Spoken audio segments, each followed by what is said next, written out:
Alright, what's up? I'm Charm City 187, and it's time for mine and my brother's Week 11 picks. Last week, I got every single game right, except for the Titans-Dolphins game.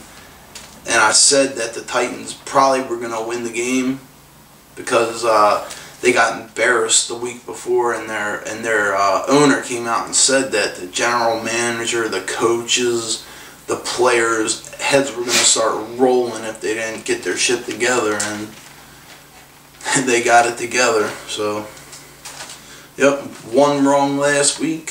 So, alright, Thursday, November 15th, you got Miami at Buffalo. My brother's going to take Miami. I'm going to take Buffalo. Miami got embarrassed on Sunday, and they said they were happy because they're going to get to play Thursday night to get that embarrassing performance off their shoulders. But I don't think Miami's going to be able to slow C.J. Spiller down. And I know they're not going to score as many points as the Patriots did on the Bills the other day. So as long as Spiller does what he does, the Bills will win. Sunday, November 18th, 1 o'clock. And this week, a lot of my picks are going to be away teams, mainly because so many quarterbacks are hurt. And it's just a lot of bad matchups where you got Kansas City, Carolina, Dallas, and all home teams. And Dallas never wins at home, period. So, alright, the 1 o'clock games, you got Arizona at Atlanta. We're really taking Atlanta. Cleveland at Dallas. My brother's going to take Dallas. I'm going to take Cleveland, I've liked Cleveland, I'm not going to say all season, but since the third week. And they're young and they're hungry. And the only problem with Cleveland is their coach is a fucking moron. Pat Shurmur is an absolute fucking idiot. But look at Dallas's record at home the last 4 years. They're horrible. So that's why I'm going to take Cleveland. You got Green Bay at Detroit. My brother's going to take Detroit. I'm taking Green Bay, Detroit, they're just too ignorant. Every time I pick them, they do some stupid ass shit and get a whole bunch of personal fouls, and that's the way they lose games. Just personal fouls and penalties. Cincinnati at Kansas City. Talk about another ignorant team. Kansas City would have beat the Steelers the other night if the third down where it was a fumble and they scored a touchdown on it, and then they had the whole defense in the end zone doing a fucking dance, 15-yard penalty, the touchdown gets taken off the board, and they get to continue their drive. They would have got the ball probably at midfield, because I think it was on the 15-yard line where the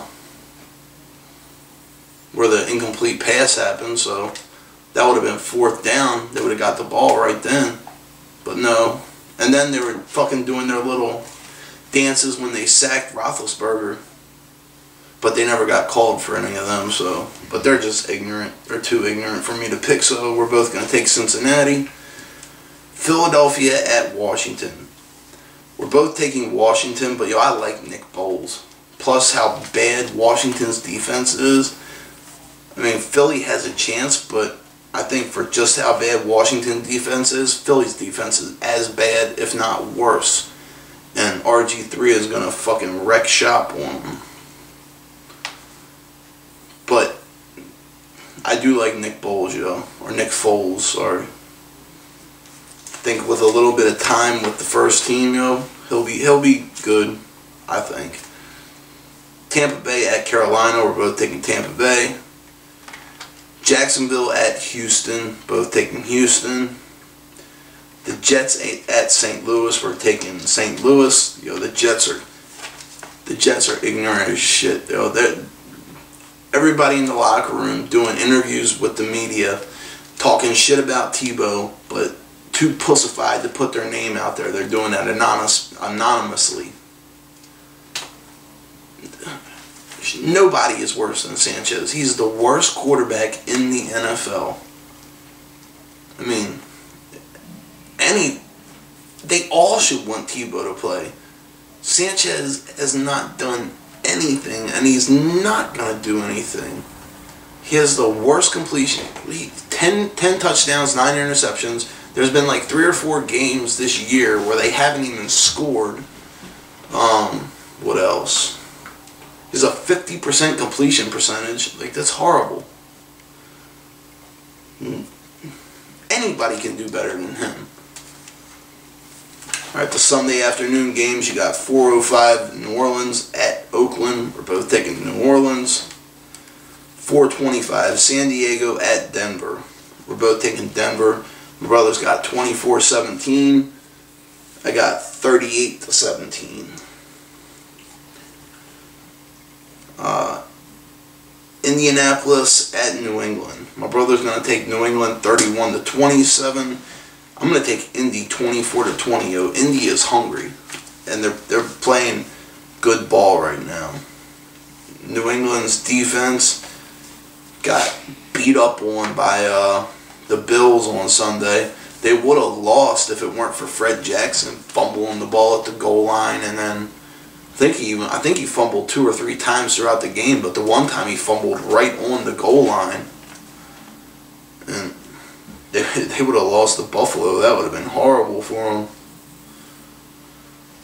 But yeah, I just think Indy, they're hungry. Yo, they want it, and they want it for a good reason. So Sunday night game, Baltimore at Pittsburgh. My brother's going to take Baltimore 21-17. I'm going to take Baltimore 28-13. Yo, Big Ben is lucky as shit. Beside his separated shoulder, he had a broken rib that was pressed up against his aorta. That's like your main leading into your heart. One more hit, yo. If he would have got hit hard one more time and didn't come out when he did, he would have probably bled to death on the field in about 10 seconds. There would have been nothing anybody could have done for him. And he's lucky. But yeah, Byron Leftwich is his backup. I really don't see him being able to pull it out. Monday, November 19th, you got Chicago at San Francisco. Both quarterbacks are hurt. My brother's going to take Chicago. I'm going to go with San Francisco, mainly because I don't think they're going to lose twice in a row at home. I mean, last week was a tie. To me, that's worse than a loss. So I don't think they're going to drop 2 in a row at home. But yeah, the last bye week is this week. You got Tennessee, Minnesota, the Giants, and Seattle on the final bye. So, yep. All right, that's it. I'm out. Peace.